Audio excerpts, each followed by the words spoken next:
কিছু জীবনে ভাব মনে ভাব মনে ভাব মনে তুমি আশা বসে ভবি রেতা আশা বসে ভবি রেতা পাবে কি তো জীবনে ভাব মনে একবার ভাব মনে ভাব মনে। কত আশা সংসারে জীবের আশার শেষ নেই। আশা কখনো ভরায়? একটা বাড়ি হলে আর একটা বাড়ির আশা, একটা গাড়ি হলে আর একটা গাড়ির আশা, বিবাহ হওয়ার আগে ভালো স্বামী ভালো স্ত্রীর আশা, বিবাহ হলে সন্তানের আশা, সন্তান হলে এবার সন্তান চাকরি বাকরি করবে, ভালো পড়াশোনা করবে, সেই আশা। তুমি আশা বসে ভবি হেতা, তুমি আশা বসে ভবি হেতা পাবে কিছু জীবনে ভাব মনে একবার ভাব মনে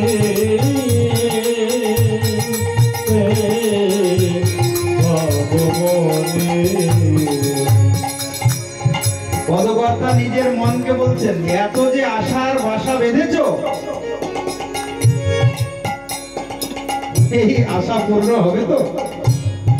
কেউ বলতে পারবে আমার সব আশা পূর্ণ হয়েছে? হয়? এই আশা পূর্ণ না হতেই এই বাসা ছেড়ে চলে যেতে হবে। কিন্তু পদকর্তা বলছেন, আগে মন তুমি নিজেকে চেনো, তুমি কে? কে তুমি, কোথায় ছিলে, কি করিতে হেথা এলে? কে তুমি কোথায় ছিলে কি করিতে এলে? কিবা কাজ করে গেলে, তুমি কি বা কাজ করে গেলে? যাবে কোথা শরীর পতনে?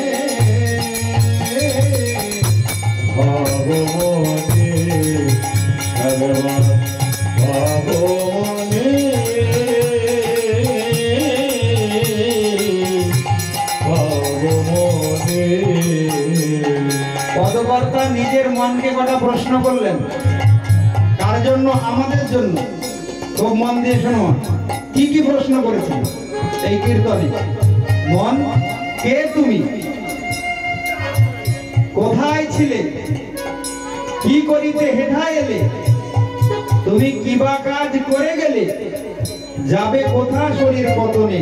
পাঁচটা প্রশ্ন করলেন। প্রথম প্রশ্ন, কে তুমি? তোমার আসল পরিচয় কি? আমাদের আসল পরিচয় কি গো মা? নকল পরিচয় দিলে কিন্তু হবে, আসল পরিচয়টা আগে জানতে হবে।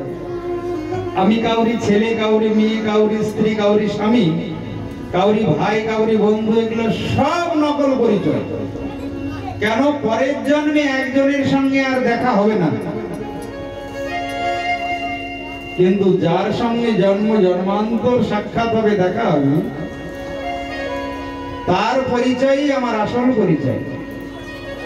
তাই আমার আসল পরিচয় কি? আমি হলাম সেই ভগবানের দাস, নিত্য দাস, জীবের স্বরূপ হয় কৃষ্ণের নিত্য দাস, কৃষ্ণের তটস্থা শক্তি ভেদাভেদ প্রকাশ। প্রথম প্রশ্নের উত্তর, কে তুমি? তাহলে আমরা কে? আমরা মায়ার দাস নই। মায়ার দাসত্ব করার জন্য আমরা আসিনি মা, আমরা এসেছি কৃষ্ণের দাস হওয়ার জন্য, কৃষ্ণের সেবা করার জন্য, কৃষ্ণের ভজন করার জন্য। জীব নিত্য কৃষ্ণ দাস যবে ভুলি গেল, সেই দোষে মায়া তারে গলায় বাঁধিল। যখন তুমি ভগবান শ্রীকৃষ্ণকে ভুলে যাবে, মায়া তোমাকে জাপটে ধরবে একবার। তখনই মনে হবে ছেলে আপন, মেয়ে আপন, স্বামী আপন, স্ত্রী আপন, ভাই আপন, বন্ধু আপন। মায়া তোমাকে ভুলিয়ে দেবে সব। পিশাচি পাইলে যেমন মতিচ্ছন্ন হয়, মায়াগ্রস্ত জীবের হয় সে ভাব উদয়। কাউকে যদি ভূতে ধরে, দেখবে যেটা খাওয়ার সেটাও খায়, যেটা না খাওয়ার অখাদ্য কুখাদ্য সেটাও খায়। ওই জন্য যারা এই জগতে ভগবানের প্রসাদ ছাড়া অন্য কিছু খায়, সবগুলোকে মায়া পিশাচি ধরে আছে। মায়াগ্রস্ত জীবের হয় সে ভাব উদয়। তারা বলে কি ওইগুলো না খেলে শরীর দুর্বল হয়ে যায়। এসব মায়াগ্রস্ত জীব, মায়া পিশাচি তাদেরকে ধরে আছে। মায়াগ্রস্ত জীবের হয় সে ভাব উদয়, পিশাচি পাইলে যেমন মতিচ্ছন্ন হয়। তাই আমরা হলাম ভগবানের দাস। কৃষ্ণ ভজনের লাগি সংসারে আইন, মিছে মায়ায় বদ্ধ হয়ে বৃক্ষ সম। এইটা হলো আমাদের আসল পরিচয়। আমরা হলাম ভগবানের দাস। কে তুমি? কোথায় ছিলে? আমরা কোথায় ছিলাম? ভগবানের চরণ কমল। সেখান থেকে এসেছি, মানব জন্ম লাভ করেছি। কেন? ভগবানের ভক্ত হব, দাস হব।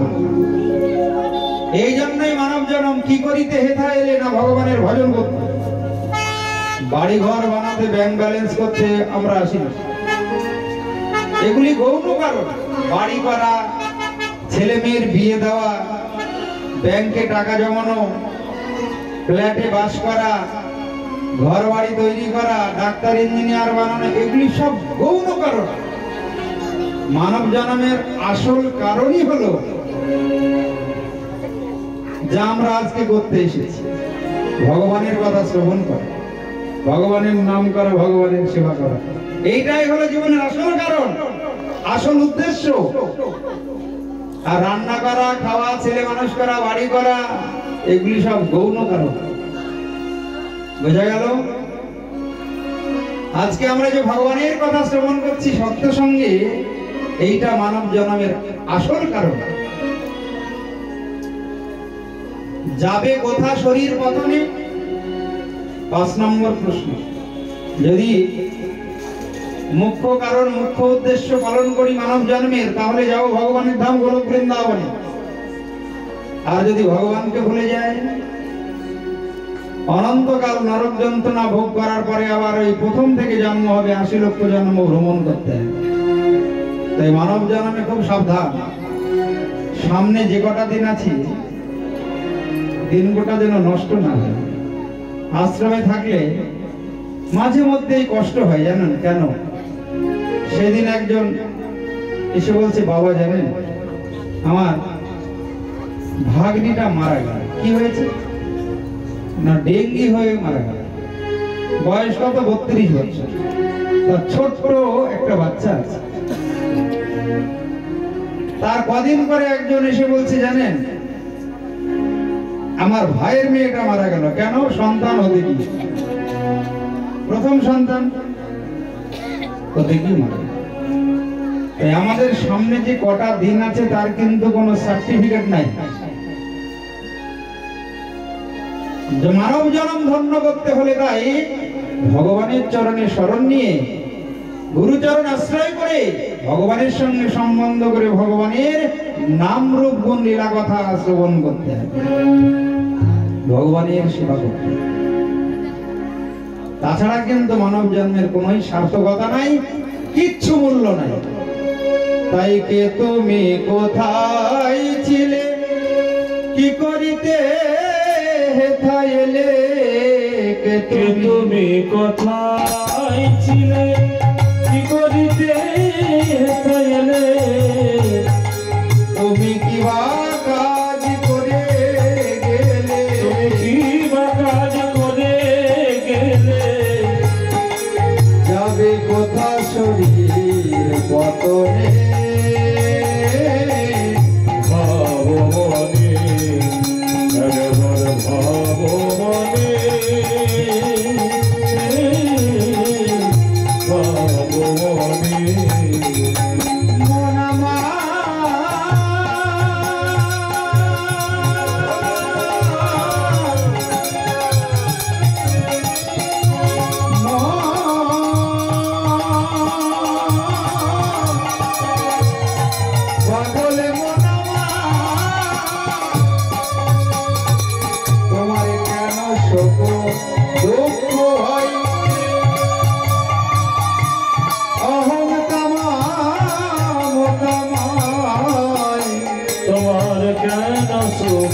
অহম তম তম তুচ্ছ জয় পরাজয় তুচ্ছ জয় পরাজয় ক্রোধ হিংসা দেশ অন্য জনে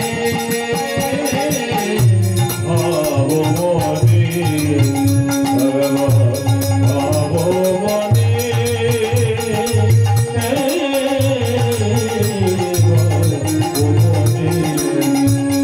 একবার ভাব মনে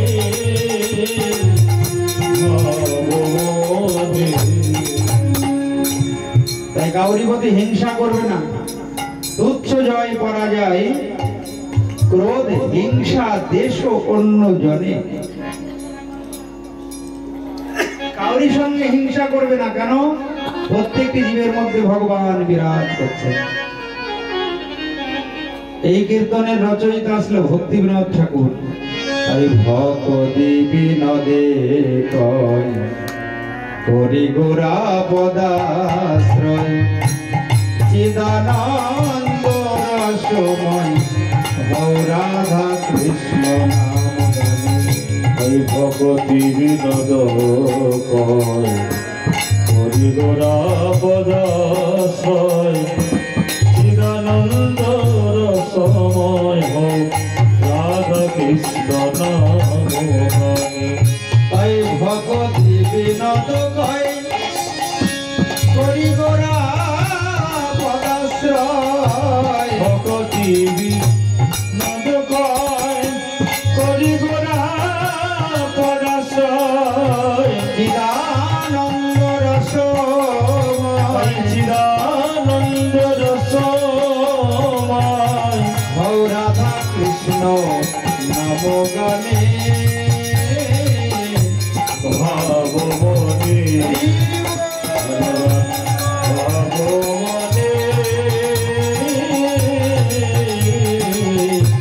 ভাব মনে তুমি আশা বসে তুমি দেখা সমস্ত ঘুরিয়ে থা পাবে কি সুখ জীবনে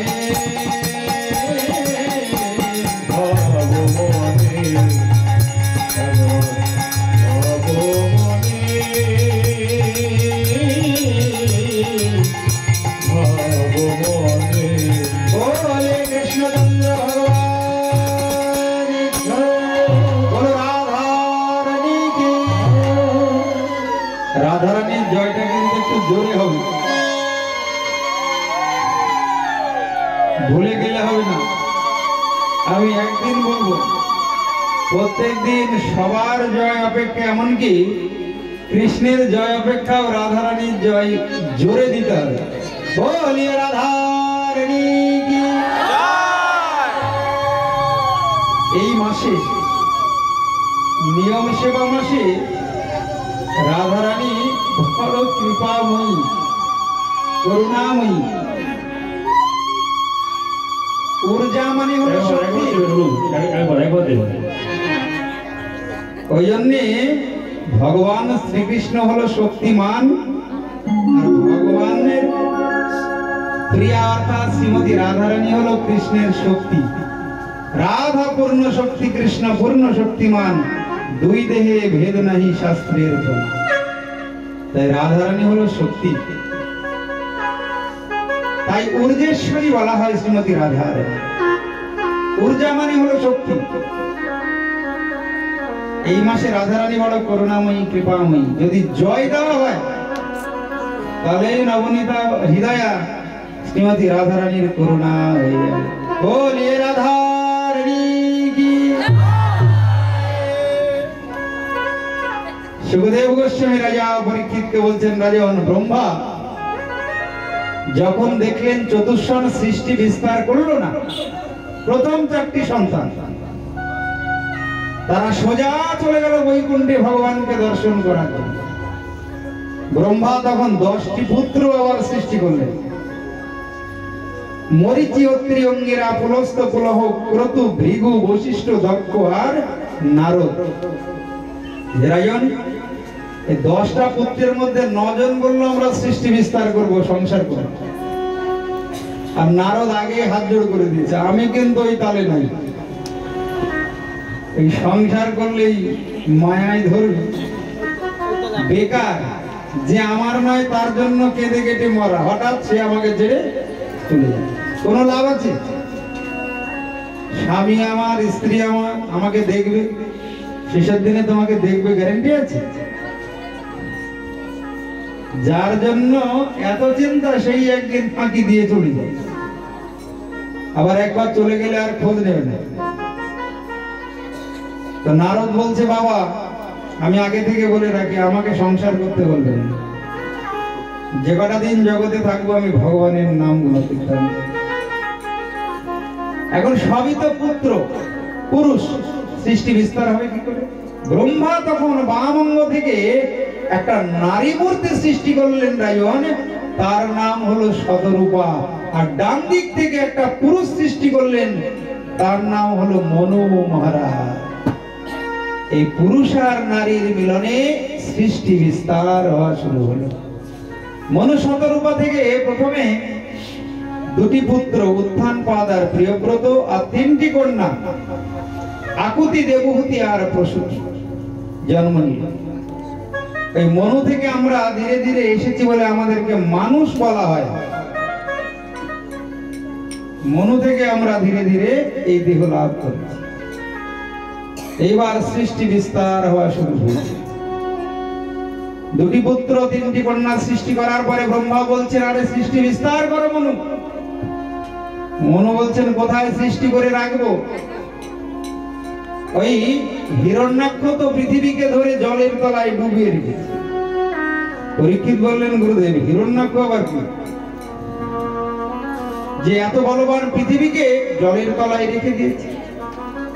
সুখদেব গোস্বামী বললেন, রাজন একবার কশ্যপের পত্নী দিতি সন্ধ্যাবেলায় কশ্যপ ঋষির কাছে বলেছিলেন, আমাকে সন্তান দাও, আমার সন্ধ্যাবেলায় সন্তান চাই। বললেন, দেখো দিতি, যদি সন্ধ্যাবেলায় সন্তান আসে তাহলে কিন্তু অসুর হবে, সন্ধ্যাবেলায় কখনো গর্ভ ধারণ করতে না। দিদি বলল, আমার সন্ধ্যাবেলাতেই সন্তান চাই। ঋষি, কশ্যপ ঋষি শুধু একবার মুখ দিয়ে বলে দিল, যাও তোমার মনোবাসনা পূর্ণ হোক। গর্ভে সন্তান চলে এলো। ঋষিদের বাক্যের মধ্যেই এত শক্তি, এত ক্ষমতা। গর্ভে সন্তান এলো। ওই সন্তান শুধু একা না, একসঙ্গে 2টি সন্তান এলো, যমজ। 100 বৎসর গর্ভে ছিল। ওই 2টি অসুর সন্ধ্যাবেলায় দিদির গর্ভে এলো। একটা হলো হিরণ্যাক্ষ আর একটা হিরণ্যকশিপু। যথাসময়ে 2টি অসুরের জন্ম হলো। আর ওই হিরণ্যাক্ষ রাজন এত বলবান, দেখতে দেখতে বিরাট শরীর ধারণ করলো, মাথা তার আকাশে গিয়ে ঠেকে। সমুদ্রের জলের তলায় দাঁড়ায় তো হাঁটু সমান জল হয়ে যায়। পৃথিবীকে ধরে জলের তলায় রেখে দিল। ভগবান তখন বরাহ রূপ ধারণ করে রসাতলগত পৃথিবীকে উদ্ধার করলেন না, আর হিরণ্যাক্ষকে বধ করলেন। বলিয়ে বরাহ ভগবান কি। এইবার মনু মহারাজ সৃষ্টি বিস্তার করবেন। ভগবান বরাহ রূপ ধারণ করে পৃথিবীকে উদ্ধার করলেন। পরীক্ষিত প্রশ্ন করলেন, গুরুদেব এই হিরণ্যাক্ষ ভগবানের হাতে বধ হলো, পূর্বজন্মের কোন সৌভাগ্যের ফলে? কে ছিল এই হিরণ্যাক্ষ পূর্বজন্মে? সুখদেব গোস্বামী বললেন, রাজন এই হিরণ্যাক্ষ ছিল বৈকুণ্ঠের দ্বারপাল জয় আর বিজয়। ব্রহ্মার 4টি সন্তান সনকাদি মুনিগণ যখন ভগবানকে দর্শন করতে বৈকুণ্ঠে গেল, দ্বারপাল জয় আর বিজয় বলেছিল ভগবানকে এখন দর্শন করা যাবে না। বৈকুণ্ঠনাথ শ্রীমন নারায়ণ লক্ষ্মীর সহিত বিরাজ করছেন। এই কথা শুনে ব্রহ্মার 4 পুত্র সনক, সনাতন, সনন্দন, সনত কুমার, তারা বললেন, আমরা কে জানো? আমরা সৃষ্টিকর্তা ব্রহ্মার পুত্র। আমরা এক্ষুনি ভগবানকে দর্শন করতে চাই, আমাদের হাতে অত সময় নাই। জয় বিজয় বললে হবে। ভগবানের আদেশ নেই, এখন ভেতরে যাওয়া যাবে না। প্রধান্বিত হয়ে ওই চতুষ্বার অভিশাপ দিয়েছিলেন জয় আর বিজয়কে, অসুরের মতো ব্যবহার, অভিশাপ দিলাম যাও তোমাদের দুইজনের অসুর কুলে জন্ম হবে। রাজন ওই বৈকুণ্ঠের দ্বারপাল জয় আর বিজয় চতুষ্বানের অভিশাপে হিরণ্যাক্ষ আর হিরণ্য কশিপু হয়ে দ্বিতীয় গর্ভে জন্ম নিয়েছে। ওই যে পূর্বজন্মে ভগবানের দ্বারপাল ছিল, দ্বারে দাঁড়িয়ে ভগবানের চিন্তা করেছেন, নাম করেছেন, ওই জন্য ভগবানের হাতে মৃত্যু। কোন জন্মের যদি স্বীকৃতি না থাকে, ভগবানের কথায় রুচি হবে না, ভগবানের নামে রুচি হবে না, ভগবানের হাতে মৃত্যু হবে না, মৃত্যুর সময় ভগবানকে দর্শন হবে।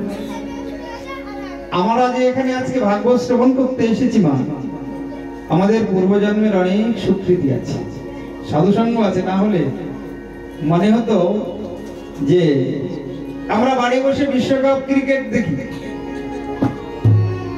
মনে হতো। কিন্তু আমরা সব ছেড়ে এত ভক্তে এসেছি কেন? ভগবান আমাদের আকর্ষণ করেছেন, পূর্বজন্মের স্বীকৃতি আছে আমাদের। তাই আজকের দিনেও এত ভক্তের সমাগম। আগামীকালকে কিন্তু কৃষ্ণের জন্ম, খুব মন দিয়ে শুনুন। কৃষ্ণ জন্ম নিয়ে যাকে দেখবে তারই কিন্তু মঙ্গল হয়ে যাবে। বলো রাধা রানী কি। কালকে কিন্তু বিশেষ দিন, আগামীকাল বিশেষ দিন, আগামীকাল ভগবানের জন্মদিন। যার তার জন্মদিন নয়, ভগবান শ্রীকৃষ্ণের জন্মদিন। দীর্ঘ মন দিয়ে শোনো। কৃষ্ণ যা পছন্দ করেন, যে রং, সেই রঙের কাপড় পরে আসতে হবে। কি রং পছন্দ কৃষ্ণের? রাধারানীর অঙ্গের যে বর্ণ, পীত বর্ণ, মানে কাঁচা হলুদ রং, সেই রঙের কাপড় পরে আসতে হবে। এইটাই নিয়ম। ভগবানের জন্মদিনে ওই রঙের কাপড় পরে আসলে পারে ভগবান বড় খুশি হন। আচ্ছা, যদি না থাকে ঘরে কি হবে? তাহলে সকাল থেকে বিকাল পর্যন্ত সময় জগৎপুর বাজারে কাপড়ের দোকান আছে, একটা হলুদ রঙের কাপড় কালকে কিন্তু কিনতেই হবে। নোট পাবে কোথায়? হ্যাঁ, কেন নোট? কেন? লক্ষ্মী ভান্ডার আপনি তো আগে বলেছিলেন যে সরকার তো ব্যবস্থা করেই রেখেছে। আপনি তো আগে বলেছিলেন এখন তো আর মায়েদের নোট কোথায় বললে হবে না। আপনি তো আগে কত কিছু আমাদের সরকার দিচ্ছেন, লক্ষ্মী ভান্ডার, বার্ধক্য ভাতা, কন্যাশ্রী, যুবশ্রী, অনেক কিছু দিচ্ছেন সরকার। এখন আর নোটের আছে, 1 মাসের টাকাতে একটা কাপড় হয়ে যাবে। বলো রাধা রানী কি। তাই ভগবানের জন্মদিনে পীতবর্ণের বসন পরিধান করতে হয়। পীতবর্ণ মানে হলুদ বর্ণ। পূর্বজন্মের স্বীকৃতিতেই কেউ ভগবানের ভক্ত হয়, ভগবানের নাম করে, ভগবানের কথা শোনে। সুখদেব গোস্বামী রাজা পরীক্ষিতকে বললেন, রাজন, ওই যে বৈকুণ্ঠের দ্বারপাল জয় আর বিজয় ভগবানের সেবা করেছিলেন, ওই জন্য অসুর কুলে জন্ম হলেও ভগবানের হাতে মৃত্যু হয়েছে। তাই রাজন, ভগবান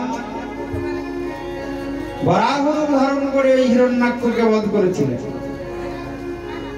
ব্রহ্মা বাণী থেকে সরস্বতীকে এবং ছায়া থেকে কর্দম ঋষিকে সৃষ্টি করলেন।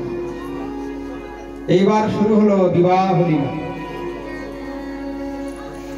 প্রথম কন্যা আকুতিকে বিবাহ দিলেন রুচি প্রজাপতির সঙ্গে। বিবাহ না দিলে সৃষ্টি বিস্তার হয় না। প্রথম কন্যা আকুতি, তাকে বিবাহ দিলেন রুচি প্রজাপতির সঙ্গে। সেইখানে ভক্তের মনোবাসনা পূরণার্থে যোগ্য ভগবান আবির্ভূত হলেন। বলে নরনারায়ণ ভগবান কি। আর একটি কন্যা জন্ম হলো, তার নাম হলো দক্ষিণা। ওই জন্যে কোন সৎ কর্ম করলে দক্ষিণা দিতে হয়। দক্ষিণা না দিলে কোন যজ্ঞের ফল লাভ হয় না। মনে করো কেউ 7 দিন ভাগবত সপ্তাহ যজ্ঞ অনুষ্ঠান করলো, পাঠককে দক্ষিণা দিল না, তাহলে পারে কিন্তু যজ্ঞের ফল লাভ হয়। কিংবা হরিনাম যজ্ঞের আয়োজন করলো, কীর্তনিয়াকে দক্ষিণা দিল না, তাহলে ফল লাভ হবে। কেউ ভক্ত সেবা বৈষ্ণব সেবা দিল কিন্তু দক্ষিণা দিল না, তাহলে পরে কিন্তু ফল লাভ হবে। কেউ ভাগবত শ্রবণ করলো, ভাগবত শ্রবণ করে দক্ষিণা না দিয়ে পেছন থেকে চলে গেল, তাহলে কিন্তু ভাগবত শ্রবণেরও ফল লাভ হবে না। বলো রাধা রানী কি। কিছু না থাকলে তোমাকে দুটো তুলসী এনে ভাগবতে দিতে হবে, তাহলেই দক্ষিণা হয়ে যাবে। দুটো ফুল এনে ভাগবতে দিতে হবে, এইটাই দক্ষিণা হয়ে যাবে। একটা ফল এনে ভাগবতের সামনে দেবে, কেন ভাগবত সাক্ষাৎ ভগবান, দক্ষিণা হয়ে যাবে। মন্দিরে ভগবানকে দর্শন করতে গেলে যেমন বিনা দক্ষিণায় দর্শনের ফল লাভ হয় না, যেখানে ভাগবত পাঠ হবে সেখানে গিয়ে ভাগবত মহাপুরাণকে দর্শন করে দক্ষিণা না দিলে কিন্তু কোনো ফল লাভ হবে না। দক্ষিণা মানে কিন্তু টাকা শুধু নয়, তা তুলসী পত্রও দক্ষিণা হয়, দুটো ফুল এনে দিলেও দক্ষিণা হয়ে যাবে, একটা ফল দিলেও দক্ষিণা হয়ে যাবে। তারপরে তোমার সামর্থ্য অনুযায়ী যদি 1 টাকাও তুমি ভাগবতের সামনে রেখে দাও, তাহলেও সেটা দক্ষিণায় পরিণত হবে। কিন্তু সামর্থ্য থাকতে যদি মনে করো 10 টাকা দেওয়ার ক্ষমতা আছে, প্রত্যেকদিন তুমি 1 টাকা করে 10 দিনে 7 দিনে 7 টাকা দিলে, তাহলে পরে কিন্তু বিত্ত স্বার্থ দোষ হয়ে যাবে। সামর্থ্য না থাকলে ঠিক আছে, সামর্থ্য থাকলে তোমাকে যথোপযুক্ত দক্ষিণা দিতে হবে, তবেই যথাযথ ফল লাভ হবে। তাই আকুতির পুত্র হয়ে ভগবান যজ্ঞ নারায়ণ প্রকট হলেন, আর লক্ষ্মী স্বরূপা ভগবতী কন্যা রূপে দক্ষিণা হয়ে প্রকট হলেন। দ্বিতীয় কন্যার বিবাহ দিলেন কর্দম ঋষির সঙ্গে রাজন। দ্বিতীয় কন্যা হলো দেবহূতি। দেবহূতির বিবাহ হলো কর্দম ঋষির সঙ্গে, যার জন্ম হয়েছিল ব্রহ্মার ছায়া থেকে। কর্দম ঋষি প্রথমে শর্ত করে নিলেন, দেবহূতি তোমাকে বিবাহ করতে পারি, কিন্তু সন্তান হলে আমি বনে চলে যাব। বললো ঠিক আছে, তাই হবে। সন্তান পেয়ে গেলে আর তোমাকে কি দরকার। স্বামীর প্রতি টান কখন কমে জানেন? সন্তান এলে। তারপরে সন্তানের প্রতি টান কখন কমে? নাতি নাতনি হলে। বলে রাধা রানী কি। টান ধীরে ধীরে কমতে থাকে। দেবহূতি বললেন, যদি সন্তান হয়ে যায় তাহলে তোমাকে আমি বিদায় দিয়ে দেবো, তুমি বনে গিয়ে তপস্যা করবে, ভজন করবে। বিবাহ হলো, 1 করে 9টা কন্যা সন্তান হলো। কর্দম ঋষি বলে, এবার আমি যাই। দেবহূতি বললেন, সবই তো মেয়ে হয়েছে, পরের ঘরে যাবে, আমি কি নিয়ে থাকবো? আমাকে একটা পুত্র সন্তান দাও, তারপরে তুমি যাও। কর্দম ঋষি বললেন, দেখো, পুত্র যদি সুপুত্র না হয় তাহলে পরে কিন্তু পিতামাতা দুঃখ পায়, কষ্ট পায়। আর এই সুপুত্র লাভ করতে হলে তোমাকে ভগবানের কাছে প্রার্থনা করতে হবে। দেবহূতি সন্তান লাভের পূর্বে ভগবানকে জানাতে হয়, প্রভু কৃপা করে আমায় একটা সুপুত্র দান করো। পরে চাইলে আর কিছু নয়, একবার সন্তান হয়ে গেলে আর কিছু করার থাকে না। তাই সন্তান গর্ভে আসার পূর্বে ভগবানের একটু নাম করতে হয়, সেবা করতে হয়, ভগবানের কাছে প্রার্থনা করতে হয়। সুসন্তান যদি লাভ করতে চাও দেবহূতি, তাহলে ভগবানের ভজন করো। দেবহূতি 10,000 বৎসর পয়ব্রত করেছিলেন, দুধ খেয়ে তপস্যা করেছিলেন। ভগবান দর্শন দিয়ে বললেন, বলো কি চাও? দেবহূতি বললেন, তোমার মতো সন্তান চাই। ভগবান বলেন, আমার মতো জগতে কে আছে? ভগবানের মতো কেউ আছে? ভক্তের মনোবাসনা পূরণার্থে ভগবান নিজেই সন্তান রূপে এলেন। নাম হলো কপিল ভগবান। বলিয়ে কপিল ভগবান কি। ভগবান কপিল রূপে আবির্ভূত। এইবার ব্রহ্মার ওই যে 9টা পুত্র বলেছিল, নারদ ছাড়া আর 9 জন বিবাহ করব, ভগবান প্রকট হয়েছে। ব্রহ্মাদি দেবতাগণ এসেছেন ভগবানকে দর্শন। ব্রহ্মার সঙ্গে 9টা পুত্র এসেছে, দেখে সুন্দরী কন্যা 9 জন। কর্দম ঋষিকে ব্রহ্মা বললেন, কে গো, এরা কে? তো কর্দম ঋষি বললেন, এরা আমার 9টা কন্যা, সুলক্ষণা কন্যা, অনসূয়া, অরন্ধতী আদি 9টা কন্যা। ব্রহ্মা বলছে আমার সাথেও 9 জন ছেলে আছে, তাহলে আর দেরি কেন, বিবাহ হয়ে যায়, শুভস্য শীঘ্রম। ভগবান কপিলকে দর্শন করতে এসে কর্দম ঋষির 9টা কন্যার সঙ্গে ব্রহ্মার 9 পুত্রের বিবাহ হয়ে রাজন এইভাবে সৃষ্টি বৃদ্ধি হওয়া শুরু হলো। এখন ভগবান কপিল একদিন মাতা দেবহূতিকে বলছেন, মা তুমি অনসূয়া অরুন্ধতির মতো কন্যা পেয়েছো, কর্দম ঋষির মতো স্বামী পেয়েছো, আমার মতো পুত্র পেয়েছে, তোমার মনের বাসনা পূর্ণ হয়েছে?